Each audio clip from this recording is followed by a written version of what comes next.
அனைவருக்கும் வணக்கம். சிம்மராசினியர்களுக்கு தனது பகை கிரகமான சந்திரனுடைய ஆட்சி வீடான கடகராசியில் வக்ரம் பெற்றுள்ள புதன் பகவான் 13/7/2024 முதல் வக்ர நிவர்த்தி பெறுகிறாரு. இதன் காரணமாக உங்களுடைய வாழ்வில் தானாக நடக்க போகும் நல்லது என்ன, குறிப்பா சிம்மராசினியர்களுக்கு உங்களுடைய வாழ்வில் என்ன மாதிரியான நன்மைகள் எல்லாம் ஏற்பட இருக்கு, கிரகநிலைகளின் ரீதியாக அமையிருக்கும் சாதகங்கள் என்ன, பாதகங்கள் என்ன, மேலும் என்ன மாதிரியான முன்னேற்றங்கள் எல்லாம் ஏற்பட இருக்குது. குறிப்பா சிம்மராசி நேயர்களுக்கு புதனுடைய இந்த வக்ர நிவர்த்தியின் காரணமாக உங்களுடைய வாழ்வில் குடும்ப சூழ்நிலை ரீதியாகவும் உத்தியோகம், தொழில், வியாபாரம், கலைத்துறை, அரசியல் துறை, மாணவ மாணவிகள், விவசாயத்துறையினர், பெண்மணிகள் என அனைவருக்குமே என்ன மாதிரியான முன்னேற்றங்கள் எல்லாம் ஏற்பட இருக்குது. குறிப்பா இத்தருணங்கள்ல கிரகங்களுடைய சஞ்சார நிலைகள் என்ன என்று பார்க்கும்போது ரிஷபத்தில் குருவும் செவ்வாயும் இணைந்து குரு மங்கள யோகத்தை ஏற்படுத்துகிறாங்க.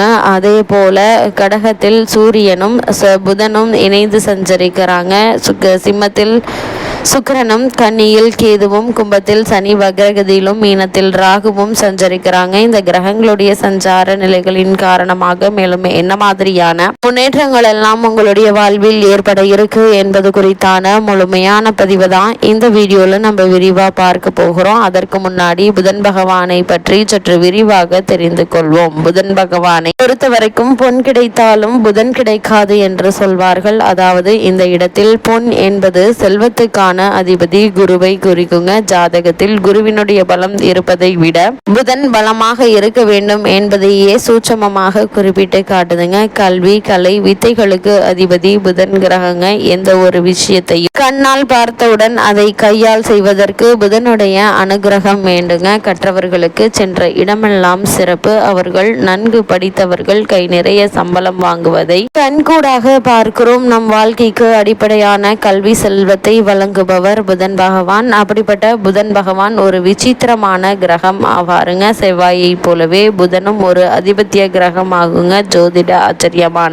மிதுனத்தில் ஆட்சி பெறும் புதன் ஆட்சி வீடான கன்னியில் உச்சம் பெறுகிறாரு. மீனத்தில் நீச்சம் அடைகிறாரு. அறிவு, ஞானம் இரண்டிற்கும் அவரே அதிபதியாகி படிப்பறிவு, பட்டறிவு இரண்டையும் மனிதனுக்கு உணர்த்துகிறாருங்க. விஞ்ஞானம், மெஞ்ஞானம் இரண்டுக்கும் காரணம் ஆகிறாருங்க. அது மட்டுமில்லாம இந்த புதன் பகவானை புதன்கிழமை என்றில்லாமல் நவகிரக புதன் பகவானை இந்த நாளில் வேண்டுமானாலும் வணங்கலாங்க. நவகிரகத்தை 9 முறை வலம் வந்து மனதார வேண்டிக் கொள்ளுங்க. வேண்டியதெல்லாத்தையும் புதன் பகவான் தந்தருள்வார் என்பது ஐதீகம். அது மட்டுமில்லாமல் புதன் பகவானை வழிபடுவதற்கு உகந்த கிழமை புதன்கிழமை. புதன் பகவானுக்குரிய ராசி மிதுனம், கன்னி. இதே போல் புதன் பகவானுக்கான திசை வடகிழக்கு என்றும் புதன் பகவானின் அதிதேவதை மகாவிஷ்ணு என்றும் பிரத்யேக தேவதை ஸ்ரீமத் நாராயணன் என்றும் விவரிக்கிறது ஜோதிட சாஸ்திரம். புதன் பகவானுக்குரிய நிறம் பச்சை. அதனால் தான் திருவெண்காடு தலத்தில் பச்சை புதன் பகவானுக்கு பச்சை வஸ்திரம் சார்த்தப்படுகிறது. புதன் பகவானுக்கு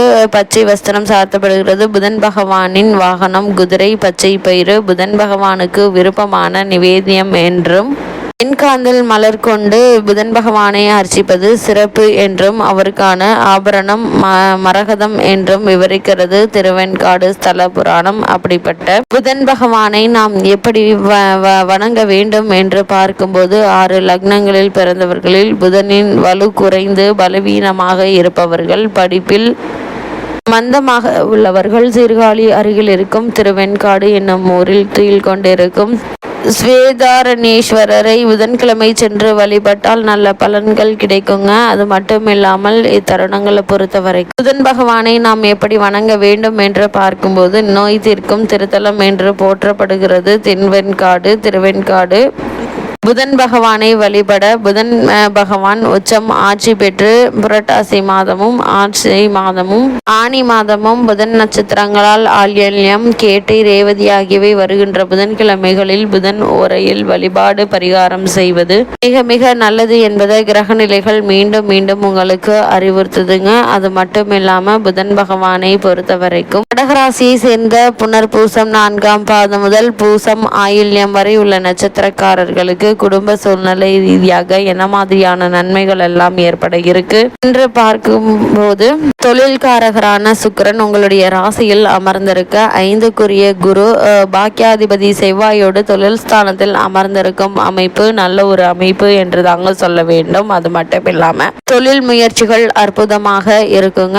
காலத்திற்கு ஏற்க விவரங்களை நடைபெறுங்க. திறமைக்கு அங்கீகாரம் கிடைக்கக்கூடிய அளவிற்கு எண்ணற்ற முன்னேற்றங்கள் உங்களுடைய வாழ்வில் ஏற்பட இருக்குதுங்க. அதே போல காலத்திற்கு ஏற்ற நல்ல ஒரு அமைப்பு உண்டுங்க. தொழில் முயற்சிகள்ல அற்புதமாக இருக்குங்க. காலத்திற்கு ஏற்ற விவரங்களை நடைமுறைப்படுத்துங்க. திறமைக்கு அங்கீகாரம் கிடைக்குங்க. அரசியல் செல்வாக்கு உயரவும் கௌரவம் அதிகரிக்குங்க. உங்களுடைய பேச்சை மற்றவர்கள் கேட்பார்கள். புதிய பொறுப்புகளை வாங்கும் யோகம் உண்டுங்க. புதிய பதவிகள் பொறுப்புகளும் உங்களுக்கு கிடைக்க இருக்குது. கலைஞர்களுக்கு நல்ல வாய்ப்புகள் இல்லம் தேடி வர இருக்குதுங்க. அதே போல கேட்ட இடத்தில் உதவிகள் கிடைத்துவிடும் என்பதால் நீங்கள் கவலைப்பட வேண்டிய எந்த ஒரு அவசியமும் இல்லைங்க.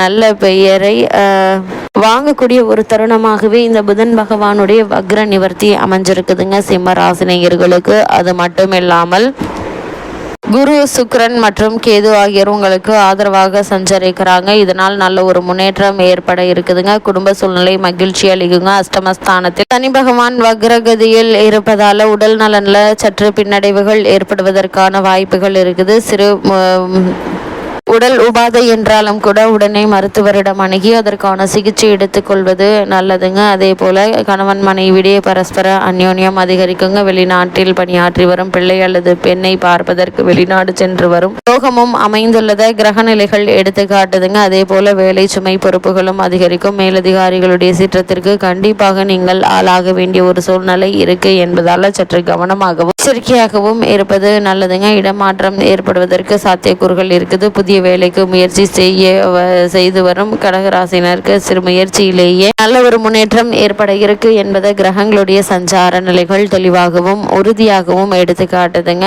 அது மட்டும் இல்லாம இத்தருணங்கள்ல என்ன மாதிரியான விஷயங்கள்ல நீங்கள் கவனமாக இருக்க வேண்டும் என்று பார்க்கும் போது, உங்களுடைய ராசிக்கு 9ல் ராகு இருப்பதால் தந்தையார் உடல் நிலையில கவனம் செலுத்துங்க. அவரோட கருத்து வேறுபாடு கொள்ள வேண்டாங்க. அஷ்டம சனி வக்ரம் அடைந்து இருப்பதால் சற்று எச்சரிக்கையோடு இருப்பது மிக மிக நல்லதுங்க. வெள்ளிக்கிழமை தோறும் கவனமாக இருப்பது நல்லது. அது மட்டும் இல்லாமல் இதிலும் எச்சரிக்கையும் கவனமும் மிக மிக நல்லதுங்க. தேவையில்லாத விஷயங்கள்ல நீங்கள் தலையிட வேண்டாங்க. நீங்கள் உண்டு, உங்களுடைய வேலை உண்டு என்று இருப்பது நல்லது. உங்களுடைய உத்தியோக ரீதியான முன்னேற்றங்களுக்கு இந்த முன்னேற்ற சம்பந்தமான விஷயங்களை சக ஊழியர்களிடம் பகிர்ந்து கொள்ள வேண்டாங்க. ஏன்னா அதனால் உங்களுக்கு ஒரு சில பிரச்சனைகள் ஏற்படலாம் என்பதை கிரக நிலைகள் உங்களுக்கு முன்கூட்டியே அறிவுறுத்துதுங்க. கடகராசினியர்களுக்கு கிரக நிலைகளின் ரீதியாக கூறப்படும் பரிகாரம் என்ன என்று பார்க்கும்போது, வெள்ளிக்கிழமை தோறும் விடாமல் அருகாமையில் உள்ள அம்மன் சன்னதிக்கு சென்று வழிபாடு நடத்துங்க. எண்ணற்ற நன்மைகள் உங்களுடைய வாழ்வில் ஏற்படும் என்பதை கிரக நிலைகள் உங்களுக்கு அறிவுறுத்துது.